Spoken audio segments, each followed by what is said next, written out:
Haunted painting. उस घर के अंदर सबसे अंदर वाले कमरे में लगी वो पेंटिंग बहुत खूबसूरत थी।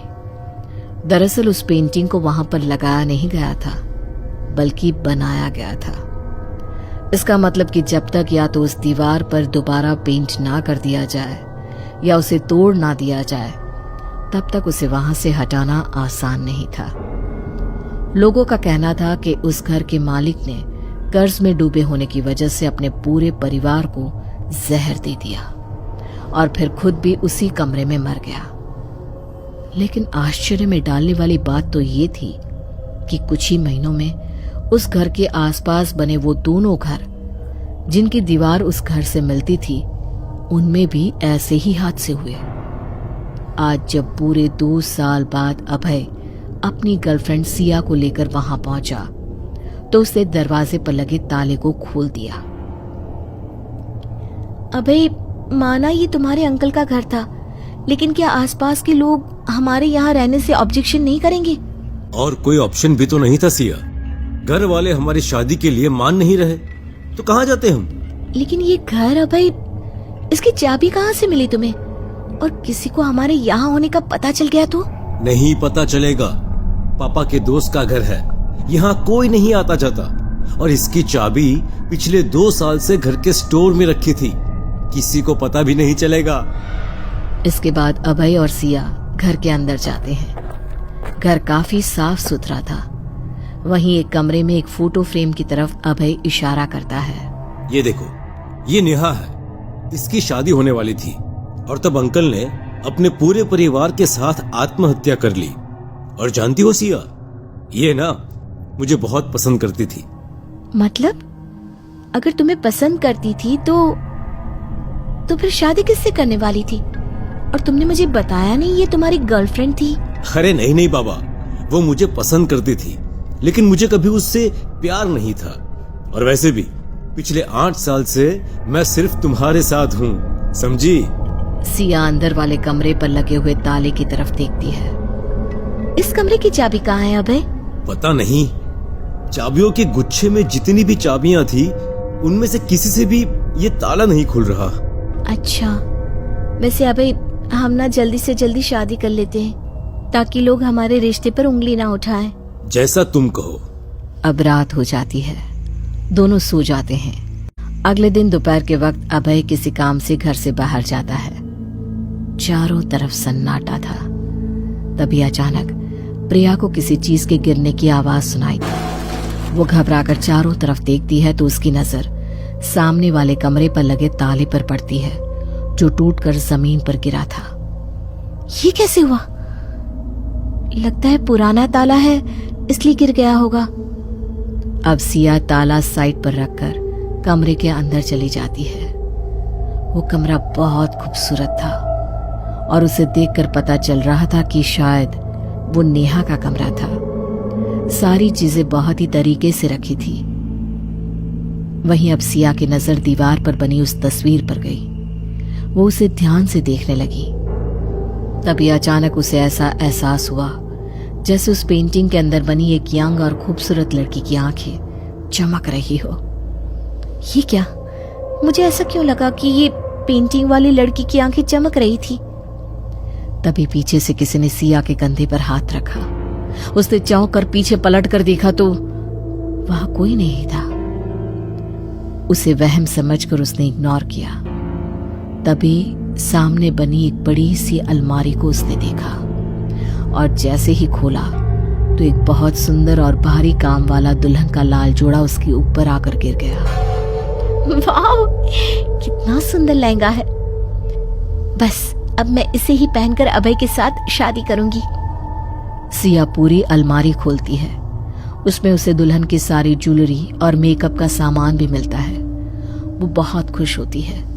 सारा सामान लेकर वो जैसे ही कमरे से बाहर निकलने लगती है, खून में सना एक हाथ उसे रोकने के लिए उसके पीछे आता है, पर वो हाथ सिया को नहीं दिखता।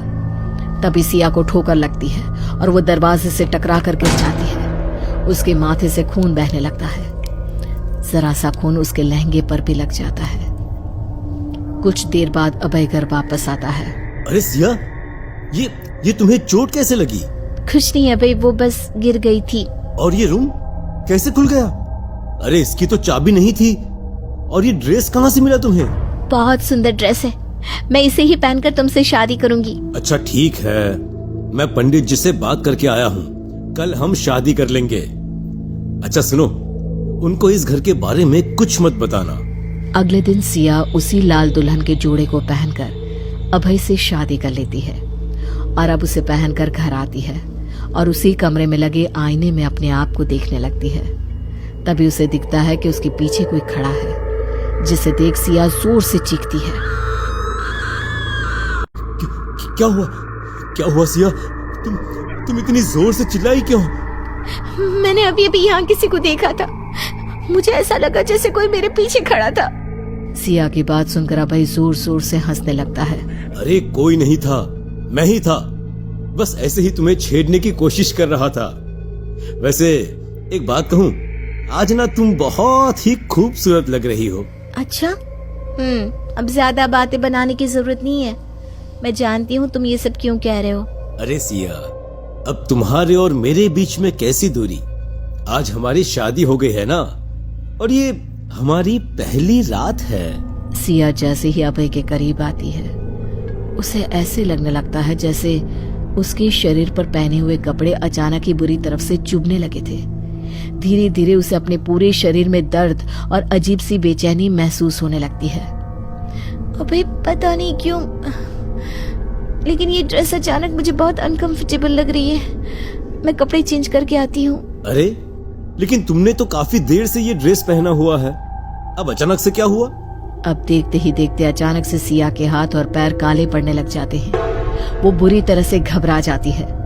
ये सब क्या हो रहा है अभय, और क्यों हो रहा है मेरे साथ? अभय भी सिया की इस हालत को देखकर हैरान रह जाता है। तभी उस कमरे की दीवारों पर चारों तरफ से कटे हुए हाथ बाहर निकलने लगते हैं। सारे हाथ खून से सने हुए थे और धीरे धीरे करके वो हाथ अभय और सिया की तरफ बढ़ रहे थे। ये सब क्या हो रहा है अभय? लगता है हम किसी बहुत बड़ी मुसीबत में फंस गए। अभय, हमें यहाँ से बाहर निकलना होगा। अभय। लेकिन अभय सिया की बात का कोई जवाब नहीं देता। सिया अभय का हाथ पकड़कर उस कमरे से बाहर भागने की कोशिश करती है, पर तभी उसे महसूस होता है कि अभय ने उस हाथ को कसकर पकड़ लिया है और उसके बाल पकड़कर वो उसे अंदर की तरफ खींच रहा है। छोड़ो मुझे अभय। अबे क्या कर रहे हो तुम? पागल हो गए हो क्या? क्या हो गया है तुम्हें? पागल मैं नहीं, पागल तुम हो, और आज के बाद तुम्हें इसी कमरे में कैद होकर रहना होगा। क्या कर रहे हो तुम? क्यों कर रहे हो मेरे साथ ऐसा? आखिर क्या बिगाड़ा है मैंने तुम्हारा? तुम्हें हुआ क्या है अभय? तुम्हें इस घर में लाना मेरी चाल थी सिया, क्योंकि नेहा की शादी किसी और से नहीं बल्कि मुझसे ही होने वाली थी, और उसकी आत्मा हमेशा के लिए इस तस्वीर में कैद होकर रह गई है। अगर मुझे उसकी आत्मा को इस तस्वीर से बाहर निकालना है तो उसकी जगह किसी और की आत्मा को इस तस्वीर के अंदर भेजना होगा, और मैं अपनी नेहा के लिए कुछ भी करूंगा। नहीं अभय, तुम ऐसा नहीं कर सकते। तुम मेरे साथ ऐसा नहीं कर सकते। हमारी शादी हुई है, मैं तुम्हारी पत्नी हूँ। मैंने हमेशा सिर्फ और सिर्फ नेहा से प्यार किया है, और उसकी आत्मा को तुम्हारे शरीर में डालकर मैं अपनी पूरी जिंदगी उसके साथ ही जीना चाहता हूँ। और इतना कहकर अभय अपने हाथ में पकड़े हुए कांच के टुकड़े से सिया की गर्दन काट देता है। देखते ही देखते उसकी गर्दन से खून बहने लगता है। अब अभय उस खून को तस्वीर में बनी हुई उस खूबसूरत लड़की के होठों पर लगा देता है, और तभी अचानक सिया का शरीर फिर से पहले की तरह जीवित और खूबसूरत हो जाता है। देखो देखो, तुम फिर से ठीक हो गई सिया। सिया नहीं, नेहा। तुम्हारी सिया अब हमेशा के लिए इस तस्वीर के अंदर कैद होकर रह गई है भाई। मेरी नेहा। उसके बाद नेहा और अभय उस कमरे पर ताला लगा देते हैं और सिया हमेशा के लिए उस खतरनाक जाल, उस पेंटिंग में फंस कर रह जाती है।